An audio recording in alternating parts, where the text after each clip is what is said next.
ভাই মৃত্যুর পর লাশের চুল এবং নখ বড় হয়, এটা আসলে কতটুকু সত্য? মৃত্যুর পরে তো অনেক কিছুই হয়, মানুষ অনেক কিছুই বলে।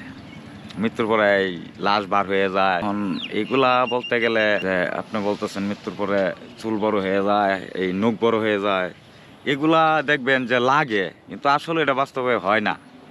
এটা মানুষের চোখে লাগে। যেরকম অনেকে বলে যে মৃত মৃত ব্যক্তির লাশ অনেক বার হয়ে যায়। মৃত ব্যক্তির লাশ আদৌ কি বার হয়ে যায়? কেউ কি পাল্লাতে ওজন করে দেখছে কোনো সময়? কি বুঝতে পারেন আপনারা? এখন বিশেষ মৃত ব্যক্তির জীবিত লাশ, মানুষের ওজন বেশি না মৃত মানুষের ওজন বেশি? মৃত মানুষের ওজন যত যত এই আপনার গিয়ে দেখা গেছে যে জীবিত মানুষের ওজন ততটুকুই। এখানে মানুষের লাগে কি কারণে? আজকে আপনি জীবিত মানুষে কয়জন আঙ্গাইছে বলতে পারেন? একটা জীবিত মানুষের কয়জন আঙ্গাইছে বা কুলে নিছে? হাসি ঠাট্টার মাধ্যমে দেখবেন যে হয়তো দেখা গেছে একজনে কান্দে উঠতেছে, একজনে কুলে উঠতেছে, এগুলো হাসি ঠাট্টার মাধ্যমে হয়।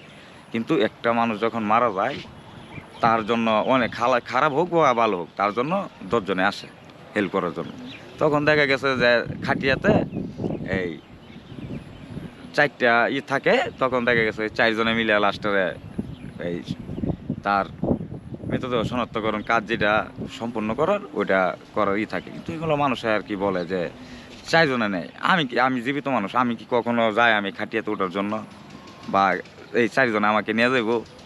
তখন যদি এই খাটিয়াতে আমারও 4 জনে নেয়, তখন আমার লাশও বাড়ি বাড়ি লাগবো, এরকম আর কি পরিস্থিতি। আচ্ছা আলামিন ভাই, আপনার জীবনে কখনো এরকম অভিজ্ঞতা হয়েছে যে কোনো লাশ আনতে গেছেন, আনার পরে ওই লাশে আপনি মানে ওজন করে মানে শরীরে বড় আপনি নিতে পারেন নাই? না, ওজন কইরা নিতে পারি নাই। একটা জিনিস আছে, প্রসেসিং এর একটা ব্যাপার স্যাপার আছে।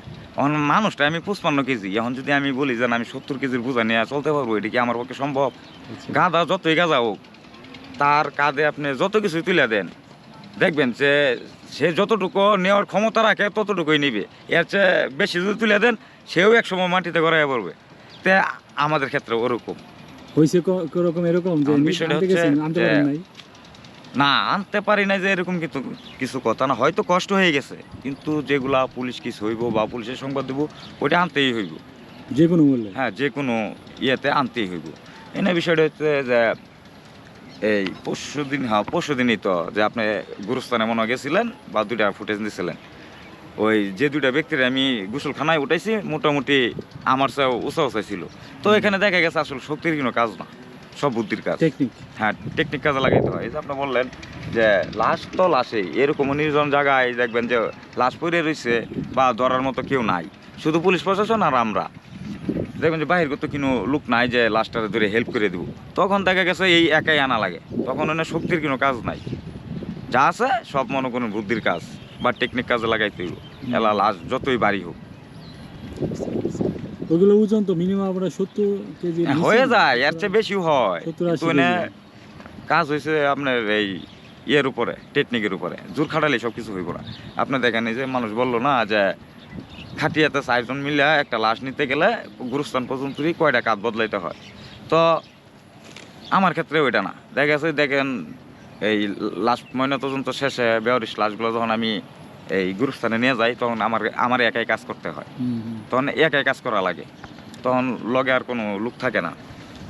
তো আমার ওই ক্ষেত্রে আমি করি না। মানুষ তো কত কথাই বলবে, এটা নিয়ে করতে হবে। আলামিন ভাই, ওই আপনার এখন তো বর্তমান প্রযুক্তিতে আপনার মানুষ মারা যাওয়ার পরও তার হৃৎপিণ্ড আর ফুসফুস কিন্তু আপনার কৃত্রিমভাবে চালু রাখা যায়।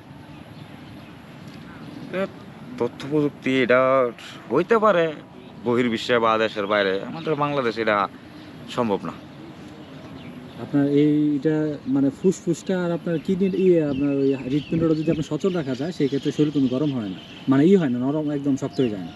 এটা আপনি কিভাবে রাখবেন? রাখার তো কোনো প্রসেসিং নাই। কেন? আপনি যখন এই আমার আত্মীয়র ভিতরে যদি কেউ মারা যায় বা আপনার আত্মীয়র ভিতরে যদি কেউ মারা যায়, তখন তো দেখবেন যে 10 জনে ওটা সৎকাজ করা নিয়ে ব্যস্ত, সৎকাজ করা নিয়ে ব্যস্ত।